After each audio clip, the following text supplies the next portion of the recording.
আসসালামু আলাইকুম। আমার নাম ইফরাজউদ্দিন আহমেদ চৌধুরী। আমি প্রথম শ্রেণীতে পড়ি। আজকে আমি মজার ক্লাসে মজার ধাঁধা বলবো। আমার প্রথম ধাঁধা, কোন জিনিস আগুনেও পুড়ে না এবং পানিতেও ডুবে না? চিন্তা করো। পারলে না তো? আমি বলে দিচ্ছি, এটার উত্তর হবে বরফ। বরফ আগুনেও পুড়ে না, পানিতেও ডুবে না। আমার দ্বিতীয় দাদা হলো,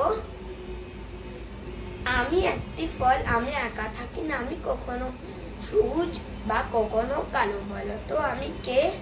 চিন্তা করো। পারলে না তো? এটা উত্তর আমি বলে দিচ্ছি, এটা উত্তর হবে আঙ্গুর। আমার তৃতীয় দাদাটি হলো, কোন প্রাণী যতবার দাঁত পড়ে ততবার দাঁত ওঠে? বলতো উত্তরটি কি?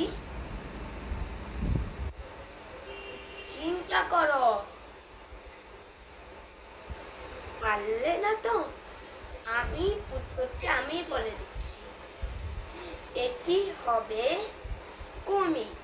কুমিরের যতবার দাঁত পড়ে ততবার দাঁত ওঠে।